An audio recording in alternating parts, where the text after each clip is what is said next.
Hi, I'm Pittsburgh Matt, and I'm an alcoholic. Today we're going to be doing part 3 of the We Agnostics Big Book studies with the underlines and the highlights. Before we get into page 52, here's a diagram of the Bedevilments versus the ninth step promises. And, here it says only 31 pages later, the Bedevilments are replaced by the promises. And they're replaced by the promises by the simple spiritual tools that are laid at our feet, as described before in the Big Book of Alcoholics Anonymous. We were having trouble with personal relationships on page 52. Here on page 83, we will lose interest in selfish things and gain interest in our fellows. Self-seeking will slip away.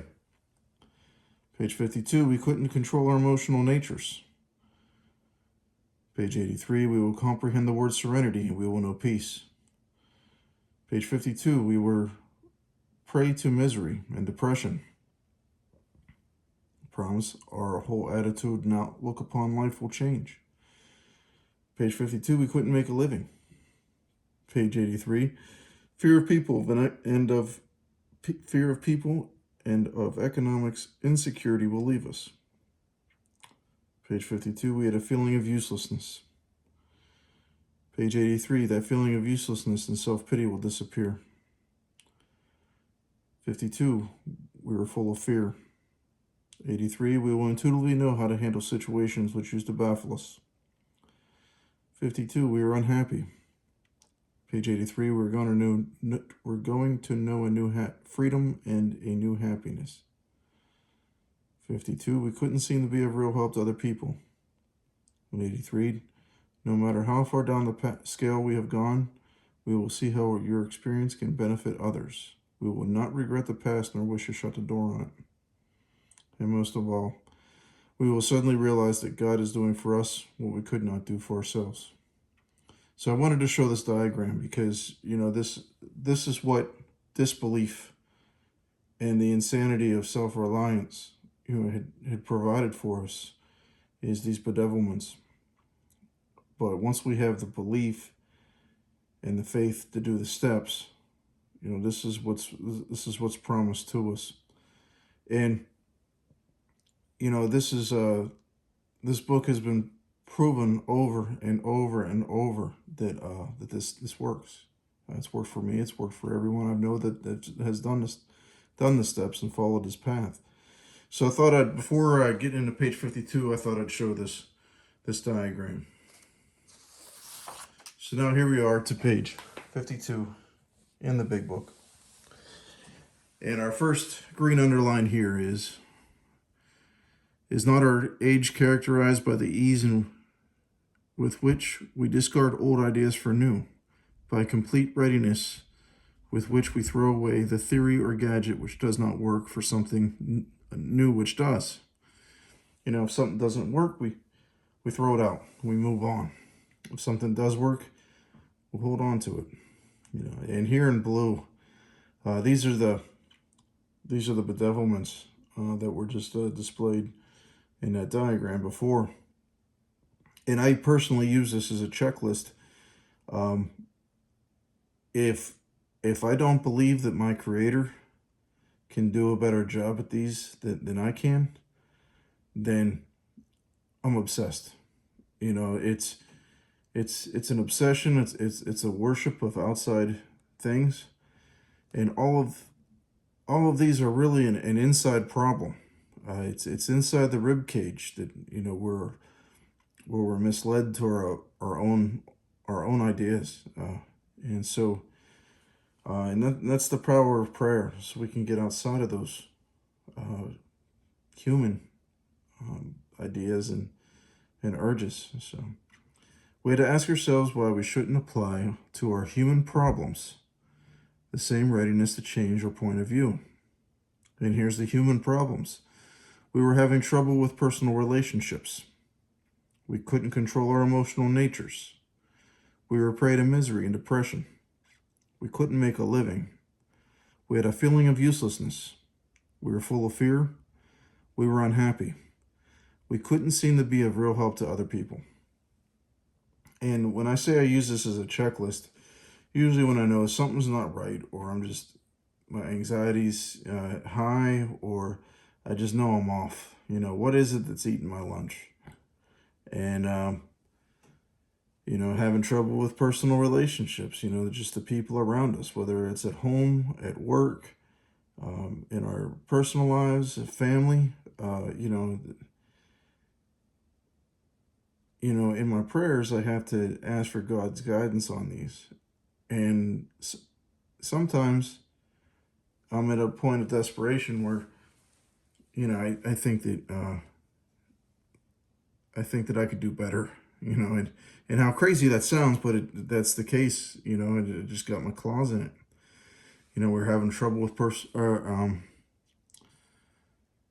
we couldn't control our emotional natures. It just I'm saying I'm putting God in the back seat, and I'm going to take care of this myself. And it never works. We're prey to misery and depression. That's the self-pity of, woe is me. I can't do this. How pathetic I am, or how weak I am. Well, that's because I'm not. My faith is gone, and I don't believe that my Creator, who created everything around us, can do anything with this. We couldn't make a living. Here at work, I'm guilty as charged. I'll make a couple shortcuts to make a couple bucks.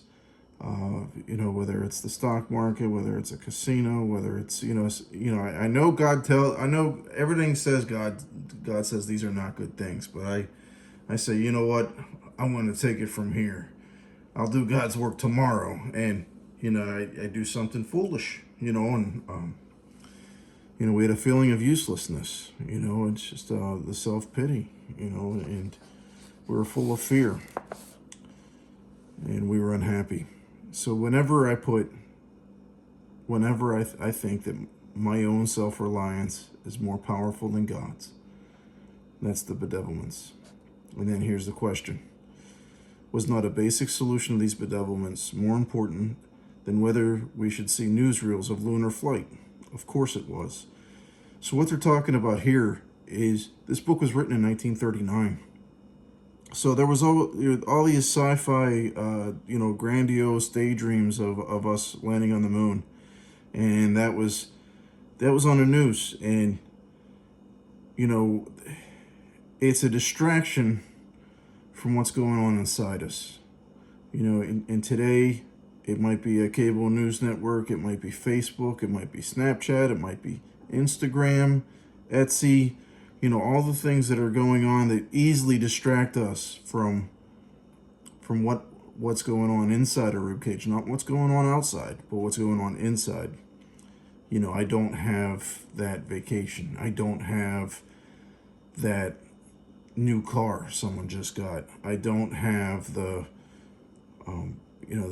closet full of the clothes. I don't have, these are all outside problems, and they're also distractions.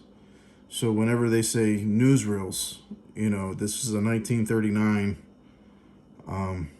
interpretation of media, and today we're exposed to even more of that media.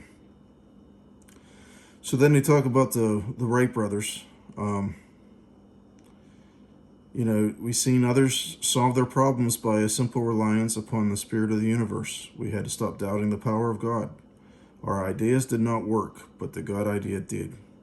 And they talk about how the Wright brothers had faith that they would build an airplane, and they believed in the math, they believed in the science, they believed in the blueprints.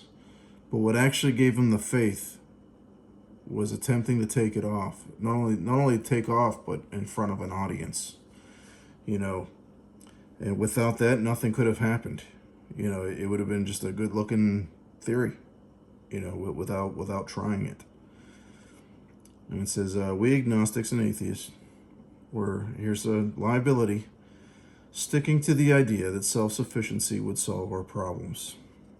And that brings us right back in into bedevilments. Self-sufficiency would solve my problem, and it's that it doesn't work that way. And then we're going to get into a promise. It says, when others showed us that God's sufficiency worked with them, we began to feel those who we began to feel like those who insisted the rights would never fly. So all the people that were proven wrong,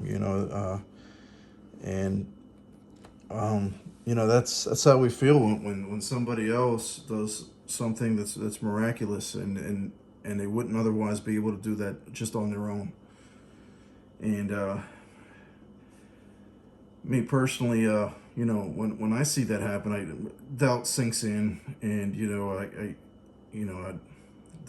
I don't believe it. It's a trick. Don't believe everything you see, and all the old prejudices kick in, and I can't think like that. And so here's another had to. It says, we had to fearlessly face the proposition that God is everything, or else he is nothing. God either is or he isn't. And then here's a question: what was our choice to be? And if you remember, underline in orange, it's a way to start to believe. And and that's the question we got to ask when we're going through our checklist of the bedevilments. Can God possibly work in us to do things that we otherwise wouldn't have the strength to do? And that's a very personal question. And it takes courage, fearlessly face. And as we come down here to a liability, it says we were confronted with a question of faith. We couldn't duck the issue. Some of us already had walked far over the bridge of reason. Now, reason here is in a capital R. That's they're talking about the superior worship of reason. Nothing can happen outside of our own understanding. If we don't understand it, it doesn't exist. That's the God of reason. Toward the desire shore of faith. The outlines and the promises of a new land had brought the luster to tired eyes and fresh courage to flagging spirits. Friendly hands had stretched out in welcome. We were grateful that reason had brought us so far. And here's the liability. But somehow, we couldn't quite step ashore. Perhaps we had been leaning too heavily on reason that last mile, and we did not like to lose our support. And that's when we have to have the courage to take that step and to act as if, just like our example in part 2 of this chapter. And this doesn't have to be as grandiose.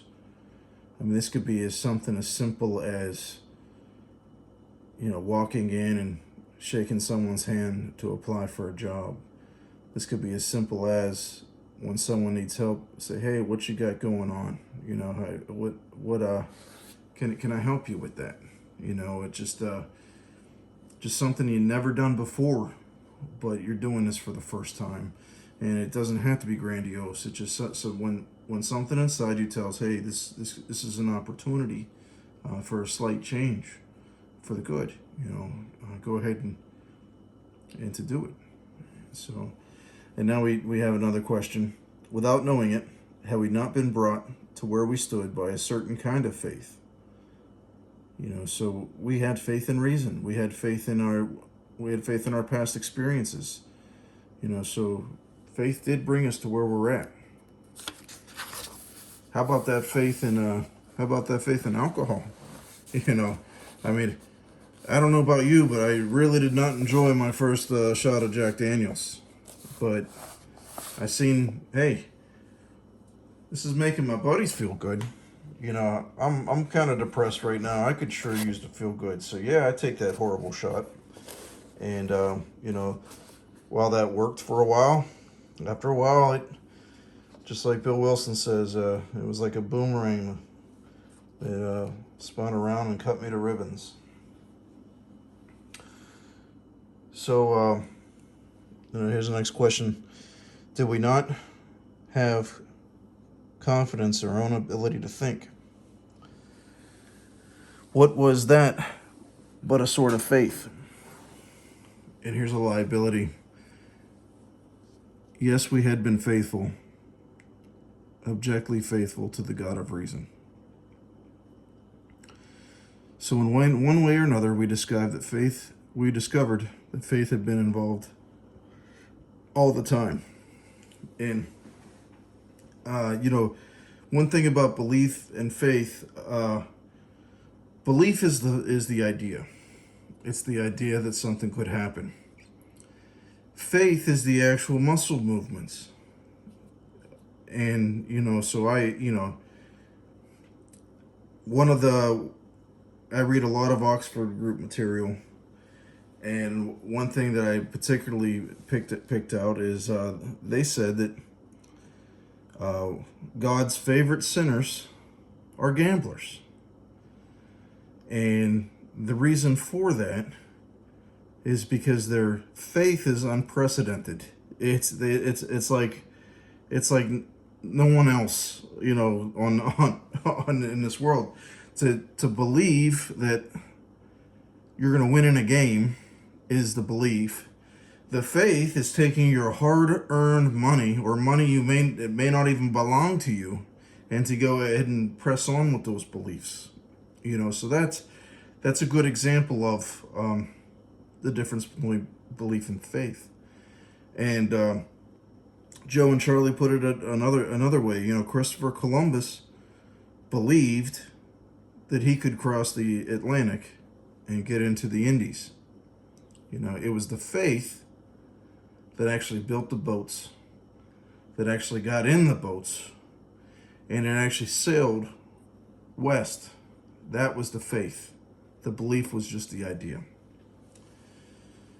And so now we go into some more questions. Have we not variously worshipped people, sentiment, things, money, and ourselves? Here we are. We're into some bedevilments.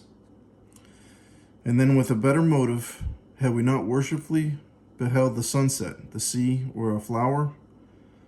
You know, and that's that's just being at awe at the earth and how it was created and how did this possibly exist, but it does. Who of us had not loved something or somebody? How much did these feelings, these loves, these worships have to do with pure reason? Little or nothing, we saw at last. Were not these things the tissue out of which our lives were constructed? Did not these feelings, after all, determine the course of our existence? And then another question here. Could we still say the whole thing was nothing but a mass of electrons created out of nothing, meaning nothing, whirling on to a destiny of nothingness?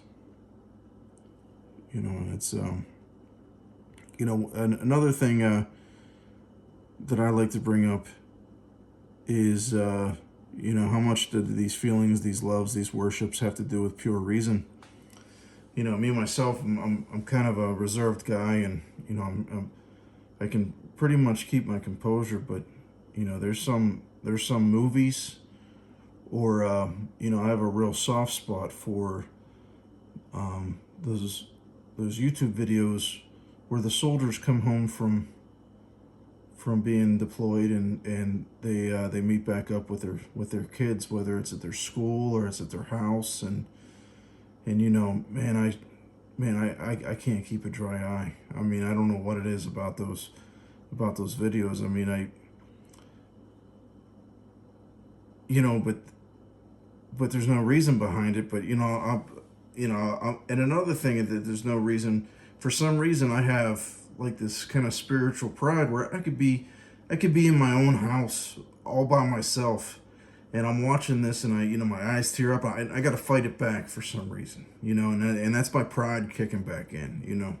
Now I can't tell you why, I get all choked up when that stuff goes on, but it happens. I can't define it, but it happens, and that's what they're talking about, because this stuff like that is way above our lower natures and our human instincts, and they're just they're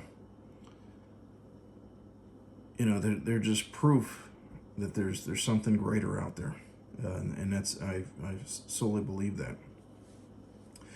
So this was part 3 of We Agnostics. We're going to get into part 4 of We Agnostics next, and it's one of my favorite passages in this chapter, and it changed the way I prayed. And I look forward to sharing with that on the next part. Thank you for your time.